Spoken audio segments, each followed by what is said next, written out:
څومره خواږه خواږه انسانان موږ قبر ته کوز کړي، څومره نږدې خپلوان، الله اکبر، هغه موږ قبر ته کوز کړي. چا به خپله مور قبر ته کوزه کړې، زړه غوښې کوزې کړي، او چا پلار کوز کړی دی قبر ته، او چا خپله ښځه د ژوند همیشه ملګري هغه یې راغستې دی قبر ته یې کوزه کړې ده. ناشنا وخت ته شامه زموږ د خپلوانو مونږ یو ورځ کوزې قبر ته. ورځو کې زموږ یو ملګری د مرګ د 2 ورځې مخکې ورسره زه میلاو شو، او خبرې اترې او دا به داسې کوو، دا چل به داسې کوو، دا به الله به خیر کړي، او دا مې دا ترتیب جوړ کړی، دا مې دا جوړ کړی. ما صحیح 2 ورځې بعد ماښام مانځه نه مخکې و ملګري ټلیفون وکړو، پلانې ما او پلانې خو بل سره میلاو شوم، چل دی وایي هغه مړ دی، مړو په تلاجه کې پروت دی، راځي وي هلته 2 ورځې مخکې چې هغه خبر او یقه مړ دی، چې ورلو غریب دقه شان پروت. سوچ ما کوو 2 ورځې مخکې د غټې خبرې دا به کوو، داسې به کوو، دغه به کوو.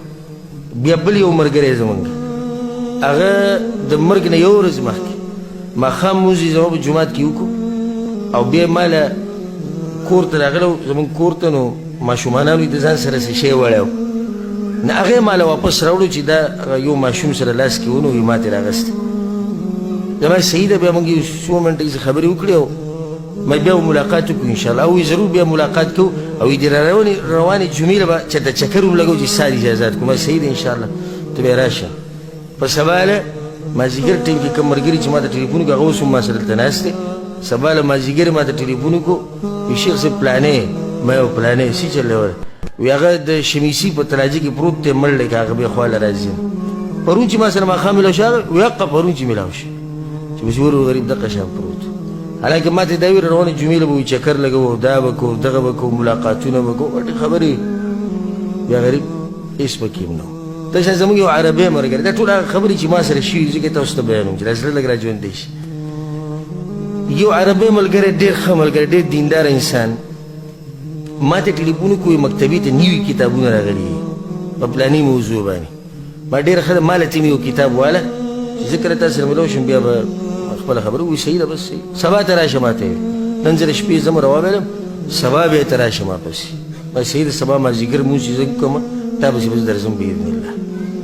مازدیګر مانځله زه مونځ مې وکړو، بیا لاړم د هغه کور ته، ور مې وټکو، وړوکی ورور یې راووتو، ما پلانې کوم ځای کې دی، بس غلی ما پلانې کوم ځای کې، بیا هغه تلاجه کې پروت دی، مړ دی. پرون سره ما خبرې کړې، او کتاب یې ما له اغوستی، او میسج یې بیا ما ته راولېږو، وایي ستا کتاب ما اغوستی دی، خو صرف په دې انتظار یم چې ته راشي بیا درله درکړم. نو په دغه انتظار باندې، او زه په دې انتظار و چې ملاقات به ورسره کوو. سبحان الله، هغه ملاقات په دنیا ونه شو، الله سبحانه تعالی ورسره په آخرت کې زموږ ملاقات نصیب کړي. دا دنیا ده، قل متاع الدنیا قلیل. د دنیا دا سامان دا ژوند لږ ژوند دی، والآخرة خیر لمن اتقى، او چې بچا کې تقوا وي د هغه لپاره آخرت غوره. وبل ځای کې الله وایي فما متاع الحیاة الدنیا فی الآخرة الا قلیل وما اوتیتم من شیء فمتاع الحیاة الدنیا. الله وایي څه چې ما تاسو له درکړي نو دا د دوکې سامان دی، خلک به دوکه کېږي، بس لږ غونته کېږي، او آخرت همیشه پاتې کېدونکی. شاعر وایي ډېر ناشنا اشعار دي، او زه درته یو څو کړې ویم، دې بیا رانه خبره اوږدېږي. تزود من التقوى فإنك لا تدري إذا جن ليل هل تعيش إلى الفجر. وی تقوا د توخه د ځان سره ډېره کړه، لکه کله چې شپه راووړي نو دا پته نه لګي چې سهاره پورې به یې وکړه. فكم من صحيح مات من غير علة وكم من عليل عاش حينا من الدهر. او ډېر روغ پکې وي د بیمارۍ نه بغیر مړه دي، او ډېر بیماران اوږده اوږده زمانه په کټونو کې پراته دي. وكم من صغار يرتجى طول عمرهم وقد ادخلت اجسامهم ظلمة القبر. او څومره ماشومانانو چې د مور پلار امیدونه و چې دوی به اوږد ژوند تېروي، او دوی به دا کوي او دا کوي، دغه واړه واړه جسمونه هم د قبرونو په تیرو کې ننوتي. چې دا واړه ننوتی شي ما ورته ننوځو، مرګ دغه یو دی، اسباب جدا شي. په دې کې یو واقعه ذهن ته راغله، اسماء رضی الله عنها د ابوبکر صدیق رضی الله عنه لور، د هغې زوی عبدالله ابن زبیر رضی الله عنهما. عبدالله دې زوی دی، زبیر د دې خاوند دی، او سبحان الله د اوچت نسب دی.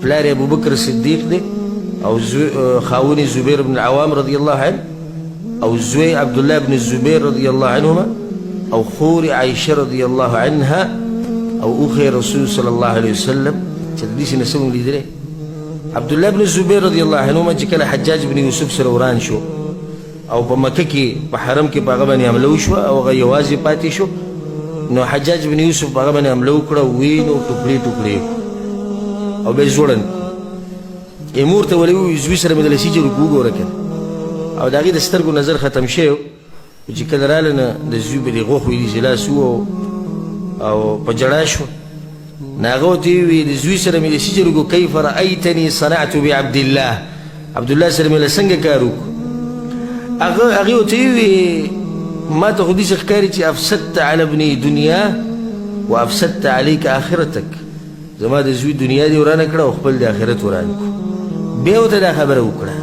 او د دې لپاره ما دا خبره ذکر کړه لو لم تقتله مات که تا نه وجلی د یاسین مړ کېدو که تا نه وجلی د یاسین مړ کېدو من لم یمت بالسیف مات بغیره تعددت الاسباب والموت واحد څوک چې په توره باندې مړ نه شو په بله څه طریقه به مړ کېږي مرګ یو دی بانې ډېرې هارټ اټیک وشو اکسیډنټ وشو راولې زخمی شو دا ټول هسې بانې دي نور اصل دغه دی مرګ څومره خپل خپلوان په خپلو لاسونو باندې موږ قبر ته کوز کړي څومره خواږه خواږه انسانان موږ قبر ته کوز کړي څومره نږدې خپلوان الله اکبر هغه موږ قبر ته کوز کړي چا به خپله مور قبر ته کوزه کړې زړه غوښې کوزې کړي او چا پلار کوز کړی دی قبر ته او چا خپله